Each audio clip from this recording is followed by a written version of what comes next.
Welcome to Local Edition. I'm Bella Shaw. What's it like to be the president and CEO of a Chamber of Commerce? We're about to find out with Nancy Lindholm, who's with the Oxnard Chamber of Commerce for 13 years now as president and CEO. So how in the world have you survived this long? No, I'm kidding.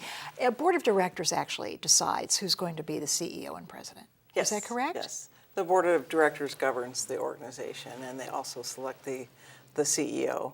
And so I work with them very closely. And how have I survived for 13 years? Great. I absolutely love what I do, and every day is different. And I think that's probably what really keeps me engaged, is every day is different. What falls under your umbrella? What are some of the issues that you face on a weekly basis?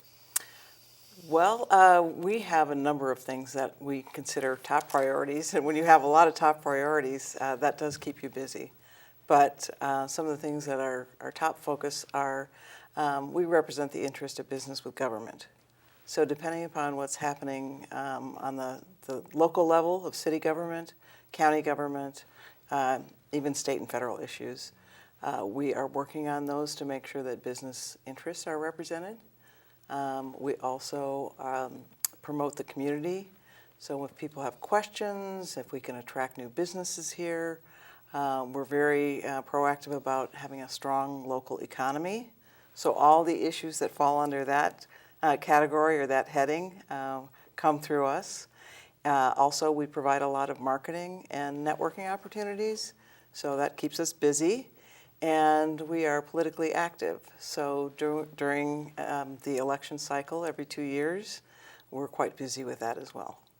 Now, on the heels of the election in 2016, would that impact the chamber and what you do? Is there any legislation you're going to have to work with businesses on?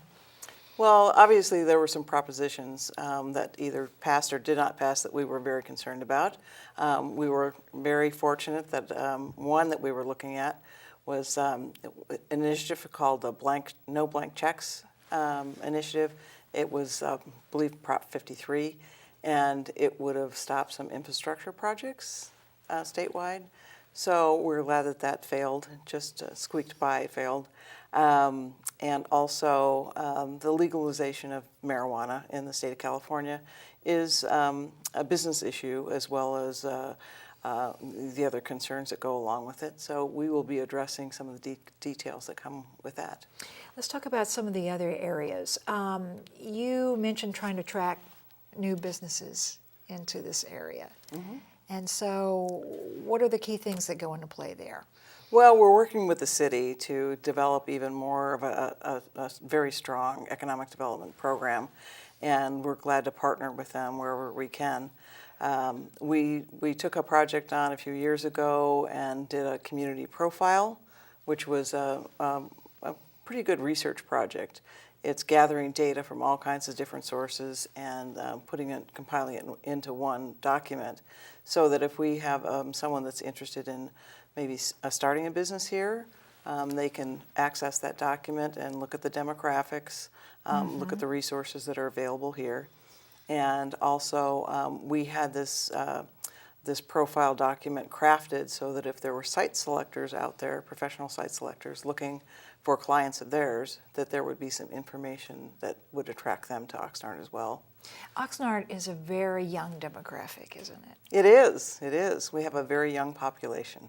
And so some of these students that you have here, how do you help them get started? Do you have incubation programs? Do local businesses work with them to help them, get their feet on the ground?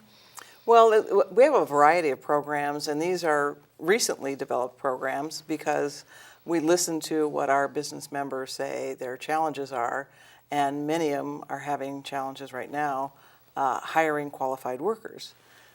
So we want to work with the students that are going through the high school system here. If they're not cut out to go to college, we want to make sure that they are ready for careers right out of high school as well.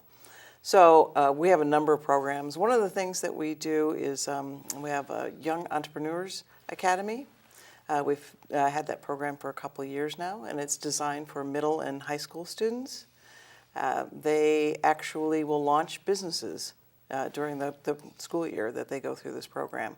It's an after-school program, and they do brainstorming to come up with business ideas, and then they do market research to see what the competition is, if their idea is viable. After that, they put together a business plan. They pitch it in front of investors, almost like a Shark Tank. Yeah. And eventually they actually launch their own businesses. They go through the filing for their fictitious business name statement, if they need to pursue a patent or something like that. So it's quite interesting.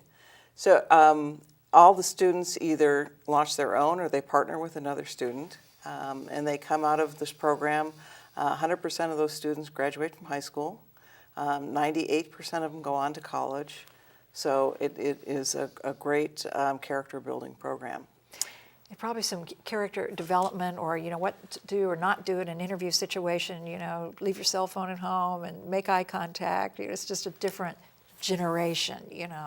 Exactly. We've also we recently had what we call an intern boot camp.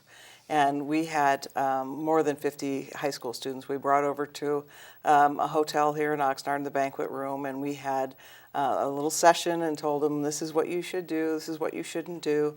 Then we had breakout sessions so they could learn more about ethics in the workplace, communication, topics like that, and how would they interview. So hopefully that will give them some insight if they have an opportunity for an internship or summer job, that they can ace that instead of maybe not being able to display their hard skills. So we've talked about education for our young people and employment. What would be another topic? Agriculture is big here, for example. It is. In Oxnard. It What is very issues big. do you face there? Obviously, when you talk about agriculture today, you talk about water, because the drought is the biggest challenge. That and regulation that faces the ag business. It's a big issue. Technology is a big factor in how we farm these days. So there are a lot of different aspects to that topic. And with the marijuana bill having gone through, there might even be some more agriculture things to consider for We don't that, know how right? that's going to shake out yet, do we? We don't know how that's going to shake out. Yeah. What about public services that you provide, other than these internships and boot camps and things? Well, we also are working on general workforce development, because it's a big issue right now. We actually received a grant through the California Workforce Development Board and the California Chamber of Commerce. We are one of 4 local chambers in the entire state of California that's working on this grant. And basically it's to increase work-based learning opportunities, such as internships, also tours of workplace settings, and we also seek volunteers to come into the classroom and speak about different careers, because if students have no idea what they want to do, they don't know what they should start learning right now, what kind of skills they should start acquiring. So as the president and CEO of the Oxnard Chamber of Commerce, it's a little more involved than just going to these breakfast mixers with local businesses and that type of thing. It is. That's an important component, because people like to do business with people that they know. So we like to provide that opportunity as well. But behind the scenes, there's a lot of work and a lot of programs. We're fortunate to have many dedicated volunteers that help us to get through that program. Going. Nancy Lindholm, thank you so much for joining us here on Local Edition, and we thank you as well. I'm Bella Shaw.